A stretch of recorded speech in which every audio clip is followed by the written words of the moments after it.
সংবাদ সবাইকে স্বাগত জানাচ্ছি। আমি ফিরোজ তোহা। শুরুতে সংবাদ শিরোনাম জানিয়ে দেব এই মুহূর্তে হাতে পাওয়া সর্বশেষ গুরুত্বপূর্ণ আপডেট। আন্তর্জাতিক সংবাদ। ইরান ইসরায়েল ফিলিস্তিনি ত্রিমুখী যুদ্ধ চলছে। শুরুতেই থাকছে এক ইস্যুতে বদলে গেছে সৌদি আরব ও তুরস্কের সম্পর্ক। আঞ্চলিক বহু ইস্যুতে মতভেদ রয়েছে সৌদি আরব এবং তুরস্কের, তবে দুই দেশ স্বাধীন ফিলিস্তিনি ইস্যুতে অনড়। ফিলিস্তিনি স্বাধীন রাষ্ট্র হিসেবে প্রতিষ্ঠায় বছরের পর বছর আন্তর্জাতিক পরিমণ্ডলে নিজেদের আওয়াজ তুলে যাচ্ছে রিয়াদ ও আঙ্কারা। এই ইস্যুই দুদেশের সম্পর্কের সীমারেখা তৈরি করে দিয়েছে। এবারে জানাবো গাজায় গণহত্যা প্রতিবাদ জানাতে সারা বিশ্বকে আহ্বান ব্রাজিলের প্রেসিডেন্টের। ব্রাজিলের প্রেসিডেন্ট লুলা দা সিলভা বলেছেন, ফিলিস্তিনি জনগণ যে সীমাহীন দুর্ভোগ এবং হত্যাযজ্ঞের মুখে রয়েছে সে সময় বিশ্ববাসী নীরব থাকা উচিত নয়। তিনি বলেন, ফিলিস্তিনের গাজা উপত্যকায় ইসরায়েলের সম্প্রতি যে বর্বর গণহত্যা চালিয়েছে আমি তার তীব্র নিন্দা জানাচ্ছি। জানাবো একটি সুখবর। বিশাল তেলের খনির সন্ধান পেল কুয়েত। আরও একটি বড় জ্বালানি তেলের খনির সন্ধান পেয়েছে মধ্যপ্রাচ্যের দেশ কুয়েত। দেশটি জ্বালানি তেলের অনুসন্ধান উত্তোলন ও বিপণনকারী সরকারি প্রতিষ্ঠান কুয়েত পেট্রোলিয়াম কর্পোরেশনের কর্মকর্তা শেখ নওয়াব সৌদ নাসির এ তথ্য নিশ্চিত করেছেন। জানিয়ে দেব সিরিয়ায় হামলার পথ থেকে সরে আসতে ইসরায়েলকে রাশিয়ার পরামর্শ। রাশিয়ার পররাষ্ট্র মন্ত্রণালয়ের মুখপাত্র মারিয়া জাকারোভা হুঁশিয়ারি দিয়ে বলেছেন, সিরিয়ায় ইসরায়েলি হামলার কারণে পশ্চিম এশিয়ায় সংঘাতের বিস্তার ঘটবে। সাম্প্রতিক বছরগুলোতে দখলদার ইহুদিবাদী ইসরায়েল বারবার সিরিয়ার রাজধানী দামেস্ক সহ বিভিন্ন অঞ্চলে হামলা চালিয়ে আসছে। অবশ্য এসব হামলার বেশিরভাগই আকাশ প্রতিরক্ষা ব্যবস্থার মাধ্যমে ঠেকিয়ে দেওয়া সম্ভব হয়েছে। স্বাধীন ও সার্বভৌম রাষ্ট্র সিরিয়ার আগ্রাসনের বিরুদ্ধে জাতিসংঘ নিরাপত্তা পরিষদে সবসময় প্রতিবাদ জানিয়ে আসছে দামেস্ক, কিন্তু এরপরও এমন অপরাধ বন্ধ করছে না ইসরায়েল।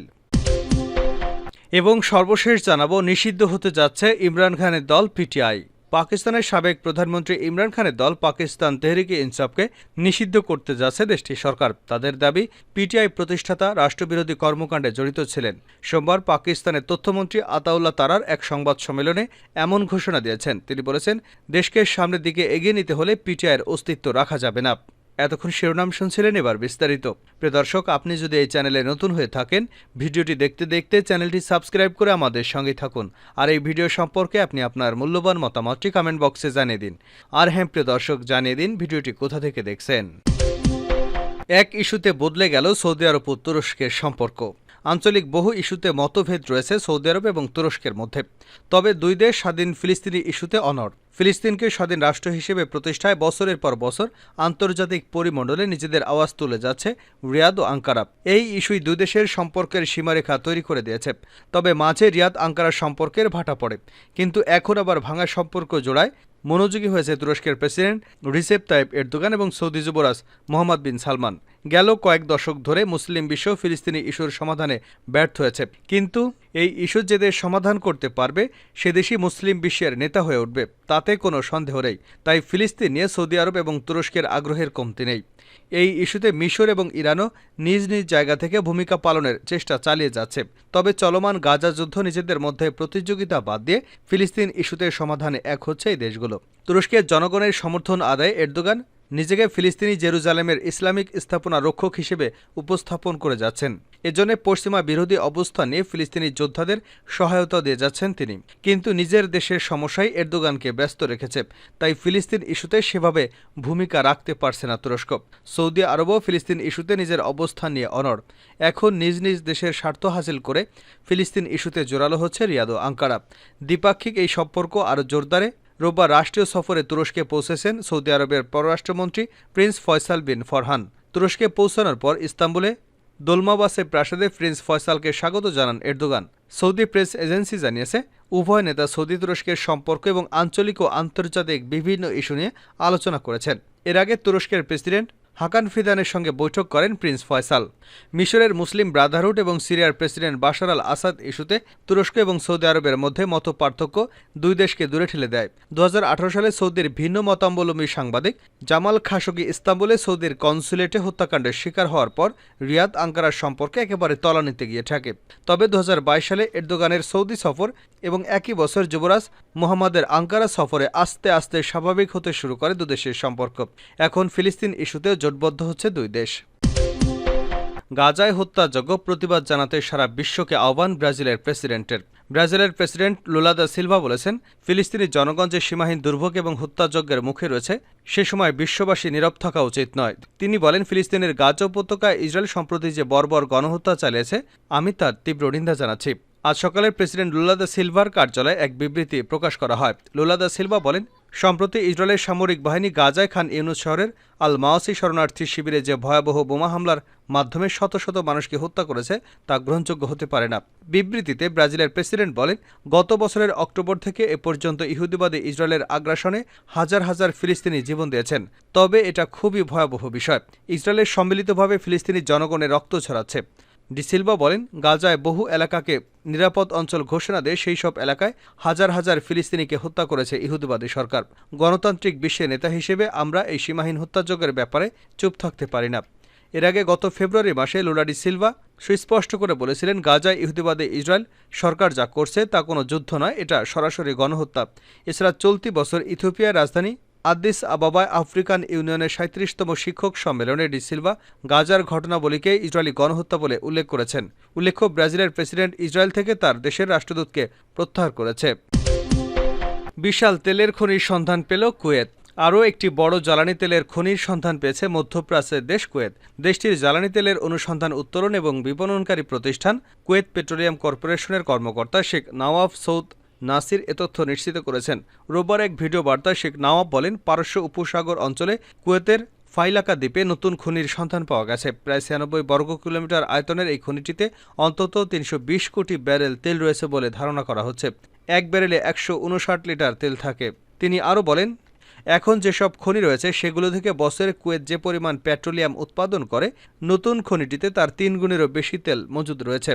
এক বিবৃতিতে কুয়েত পেট্রোলিয়াম কর্পোরেশন জানিয়েছে, প্রাথমিক অনুসন্ধান অনুযায়ী নতুন খনিটিতে ২১০ কোটি ব্যারেল পেট্রোলিয়াম ও ৫,১০,০০০ কোটি ঘনফুট জ্বালানি গ্যাস রয়েছে।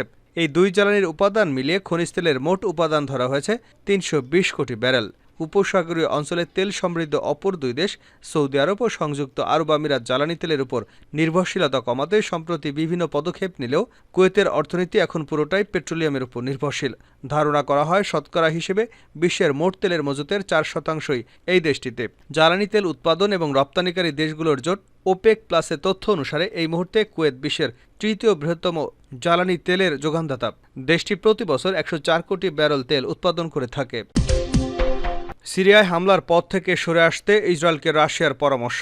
রাশিয়ার পররাষ্ট্র মন্ত্রণালয়ের মুখপাত্র মারিয়া জাকারোভা হুঁশিয়ারি দিয়ে বলেছেন, সিরিয়ায় ইসরায়েলি হামলার কারণে পশ্চিম এশিয়ায় সংঘাতের বিস্তার ঘটবে। সাম্প্রতিক বছরগুলোতে দখলদার ইহুদিবাদী ইসরায়েল বারবার সিরিয়ার রাজধানী দামেস্কে সহ বিভিন্ন অঞ্চলে হামলা চলে আসছে। অবশ্য এসব হামলার বেশিরভাগই আকাশ প্রতিরক্ষা ব্যবস্থার সাহায্যে ঠেকিয়ে দেওয়া সম্ভব হচ্ছে। পাস টুডে জানিয়েছে, স্বাধীন এবং সার্বভৌম রাষ্ট্র হিসেবে সিরিয়ায় আগ্রাসনের বিরুদ্ধে জাতিসংঘের নিরাপত্তা পরিষদে সবসময় প্রতিবাদ জানিয়ে আসছে দামেস্ক। কিন্তু এরপরও এই অপরাধ বন্ধ করছে না ইসরায়েল।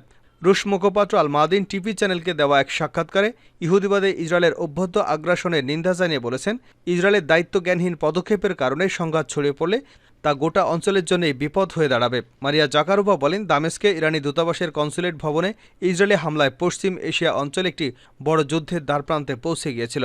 সেই অবস্থায় ইসরায়েলের উচিত ছিল সিরিয়ার বিরুদ্ধে আগ্রাসী তৎপরতা থেকে বিরত থাকা এবং আন্তর্জাতিক আইন ও নীতিমালা মেনে চলা। এই রুশ কূটনৈতিক আরও বলেন, দখলদার ইসরায়েলের কৌশলগত অংশীদার আমেরিকা এবং তার পশ্চিমা মিত্ররা পশ্চিম এশিয়ার চলমান পরিস্থিতির বিষয়ে নীরব থাকে এবং এই অঞ্চলে হামলা ও সংঘাতকে স্বাভাবিক হিসেবে মেনে নিয়েছে। তবে পশ্চিম এশিয়ার যুদ্ধ বন্ধ করে শান্তি ফিরিয়ে আনতে রাশিয়ার সুস্পষ্ট প্রস্তাবনা রয়েছে বলেও জানিয়েছেন তিনি। নিষিদ্ধ হতে যাচ্ছে ইমরান খানের দল পিটিআই।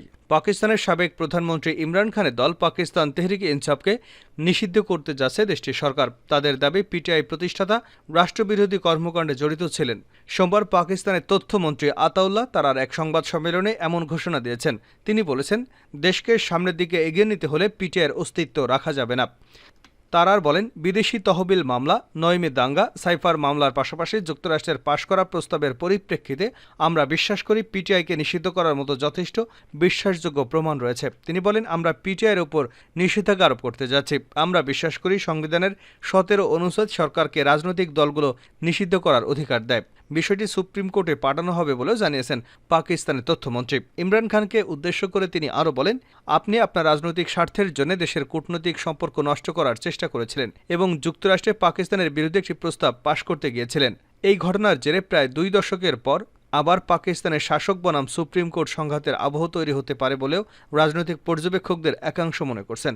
পাকিস্তানের রাষ্ট্রবিরোধিতার অভিযোগে ইমরান খানের পার্টির উপর এই বড়সড় রাজনৈতিক খাঁড়া এসে পড়েছে বলে খবর। এর আগে ৭১ বছর বয়সে ইমরান খান ১৯৯৬ সালে পিটিআই গঠন করেছিলেন। সেটি ২০১৮ সালে পাকিস্তান ক্ষমতায় আসে। অনাস্থা প্রস্তাবে হারার পর তার সরকার এপ্রিল ২০২২-এ পতন ঘটে। তার বিরুদ্ধে একাধিক মামলায় তিনি বর্তমানে রাওয়ালপিন্ডি আদিয়ালা কারাগারে বন্দী রয়েছেন।